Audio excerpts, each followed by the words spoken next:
Back on halftime, we'll go to the phones. Nikki Chavanelle joining us, managing editor of HawgBeat, covering all things Arkansas athletics. Part of the Rivals Network and our good friend with us every Tuesday around this time. Nikki, what's going on today? Hey, guys, not much. I get the honor of going out to practice today, so... They're actually letting you in, huh? They're letting media into practice? What's that all about? One per outlet. I don't know how long we'll be able to see, but it's better than nothing, so I'll take it. That is a heck of it. In fact, I would say that is something that you're getting to be able to go. So happy spring football season. Simple question then. I mean, everybody wants to talk about the quarterback battle. Outside of the quarterback battle, give us a couple of stories that you'd like to focus on early here in the spring season-ish.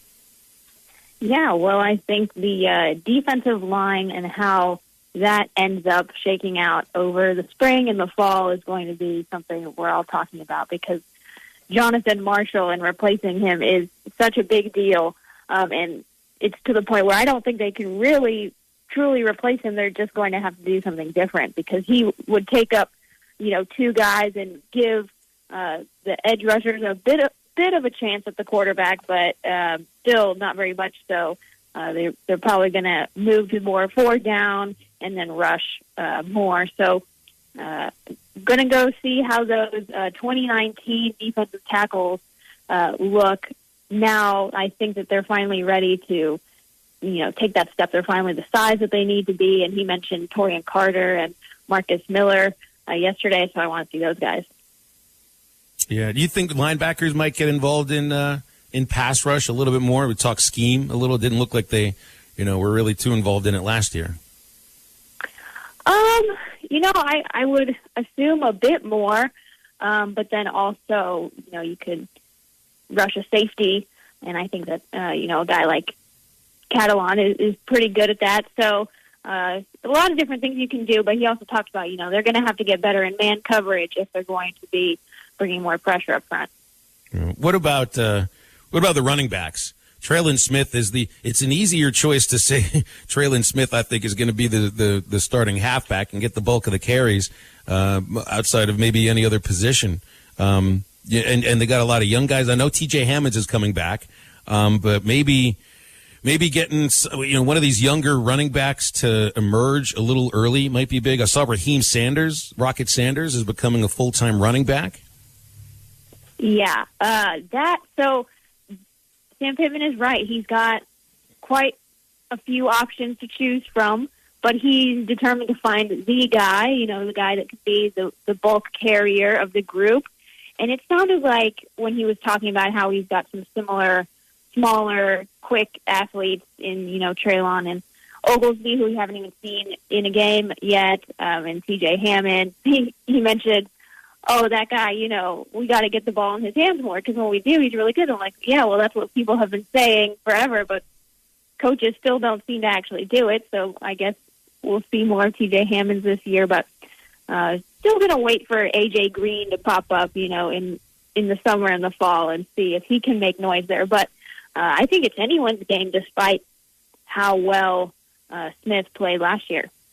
Nikki Chavanelle joining us here on halftime. Nikki, when you look at spring practice, and obviously, I don't know how much stock we could put into it moving ahead toward the fall, but there's a lot of areas of this team. While you're encouraged about the outlook of this team, still need some help, and I think a lot of fans are looking at the offensive and defensive line play. You've mentioned the inexperienced group of running backs. Where's this quarterback battle going?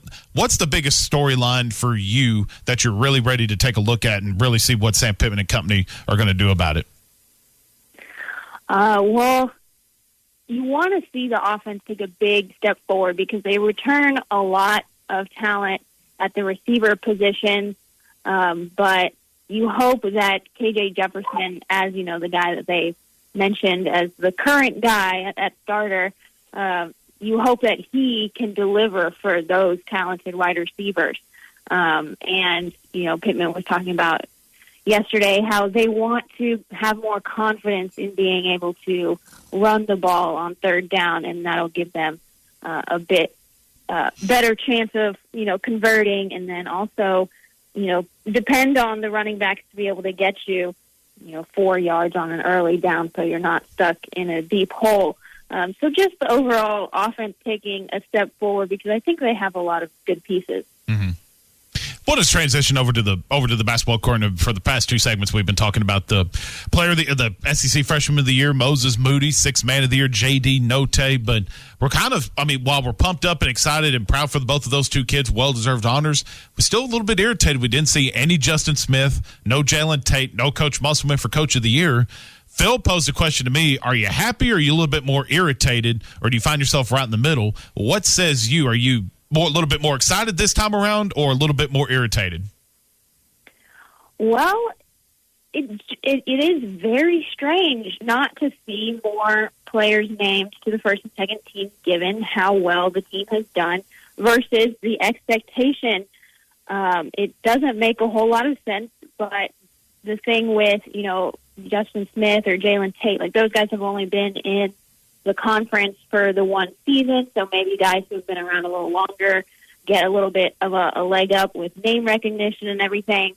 But also, maybe, they split some of their votes, like people were voting for Justin and for Jalen Tate, but, combined, one of them didn't get enough points to actually make it because they split those votes. And I think the same thing with Devontae Davis and Jalen Williams. I think there was an argument to be made for both of them, and so maybe neither of them got enough to put them over the edge if they were just going to pick one other freshman besides Moody from Arkansas. But I think, Moses Moody did what I think a lot of people expected him to do, and people didn't mess it up. I thought, Cam Thomas, he has a really good case as well, but they didn't mess it up this time.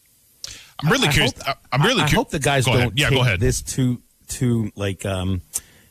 personally. You know what I mean? If this is a team that hasn't cared too often about their individual stats, if they're a team that passes the ball at such a high level that Muss hasn't seen it before from one of his college teams, if this is a team that has been selfless enough to gel the way that they've gelled, Nikki, I hope that none of the guys who have been snubbed really worry about that very much, because when you're worried about your snub, that's your own individual stuff you're worried about rather than the team. And I just feel that they have played so well as a team for this last month and a half. I wouldn't imagine they lose sight of the way they've been playing. Yeah, number 8 in the nation for the first time since 95. I think that they're definitely still going to be pointing at that, even if I think they might take it as a chip on the shoulder, bulletin board material type thing, but not. I don't think they'll take it personally to where it affects their confidence for sure. Just saw some news come across here from NFL News, and this might involve your Houston Texans, Nikki. Adam Schefter just tweeted out, Phil, that the Chargers have informed Hunter Henry that he will not be franchise tagged and he is heading to free agency. So there's a little bit of some news there for you. But, Nikki, we'll just kind of phrase it this way. Do you want to see Hunter Henry on your Houston Texans, or do we want to subject Hunter Henry to the Texans franchise? There's a team in Pittsburgh that could use a really There's a good team in tight Dallas end. that could take him, too. Yeah, I wouldn't want to inflict the Houston organization on Hunter Henry. I'm actually not even sure what their tight end needs are, but he's a great player, so I know that they could use him. You are where I am with the Pirates, Nikki. You like hate love the Texans, just like I hate love the Pirates. What do you say that once we get to the football season, you do a weekly thing with us, like what I did during the baseball season, of how bad are the Texans this week? Can we do it? Yeah, that sounds fun. I think that was a no. I think that was pretty much definitely a no. Nikki, Hawg's got 2 big recruits this weekend. Commits, a couple of guys from Central Arkansas. Tell us about them. And these are big time commits, aren't they? Yeah, I mean, it wasn't the best kept secret around town, but Arkansas got Andrew Chamblee out of Maumelle and James Joyner from Parkview, 2 guys that had been, future cast to the Hogs for a long time. But Chamblee specifically, he said he had wanted to, look around to the other programs who had offered, like Florida, Penn State, at least go visit. But with the dead period pushed off so far, he just couldn't keep telling Sam Pittman and Brad Davis no. So he jumped on. He's 6'6", 290, prototypical tackle. I think that he'll contribute, maybe not right away, but give him a year or two, and I think he'll be in the mix. And then James Jointer, he's the second running back in the class, joining Rashad Dubinion, the 4-star out of Georgia. So that room is getting packed. I think we're going to see some transfers in the future because they just can't have that many. And they'll see, once they see who their guys are this year. But Jointer, I thought from the beginning was going to be a Razorback. He loved Darren McFadden and just seemed like, he wanted to make a name for himself at Arkansas. So I saw that coming, but good to get those two guys on. That's 6 commits now for the Hogs, and they've had some momentum going, which is good. And it feels like there's momentum for recruiting inside the state, too. I mean, it feels, and every coach always talks about trying to build a fence around the state. That hasn't really happened. Do you have a sense that there's a little more success for Sam Pittman's crew recruiting inside Arkansas right now? Well, it's nice that this is a nice big class. I don't think they'll get everyone that they've offered. They already don't. Caden Turner, the linebacker from Fayetteville, I think the Razorbacks backed off on the offer that they had extended to him when Ryan Rhodes was the linebacker coach. So he committed to Indiana. Quincy McAdoo, Florida State got on him early, and he liked what they were selling and committed to Florida State. But I think there's still a chance there to get the third player in the state back on board. I know that the recruiting class is really working on him. That's the biggest thing that I've noticed from these guys. You had J.J. Hollingsworth drive all the way down to Little Rock to see this commitment ceremony. Like, the guys are very together in this movement, and that's similar to what we saw in the 2019 class. Well, that's good. That's good. All right, Nikki, we'll leave it there. Appreciate you as always. Have a great Tuesday. Enjoy going out to watch the guys practice, and we'll talk about it next week. Thanks, guys. Got it. Nikki Chavanelle. Follow her on Twitter at Nikki Chavanelle. And your HawgBeat subscription, always worth what you spend on it. It is National Meatball Day. Ooh. I don't think they have meatballs, though, at Buffalo Wild Wings. No, they got better than National Meatballs over there. They've got the best chicken wings that you can find in the River Valley, and that's over at B-Dubs. And if you need something to do, obviously today is traditional Boneless Tuesday over there. Over there at Buffalo Wild Wings. Boneless Tuesday at Buffalo Wild Wings. So get over there today, get you some boneless wings, and then on Friday, make sure you get over there, get the breakaway bundle: 15 boneless, 15 traditional wings for only $29.99. That is at Buffalo Wild Wings locations in Little Rock, Fort Smith, Sherwood, Jonesboro, and in Conway. What are you waiting for? Watch with wings and get buckets with Buffalo Wild Wings. Buffalo Wild Wings. Roar!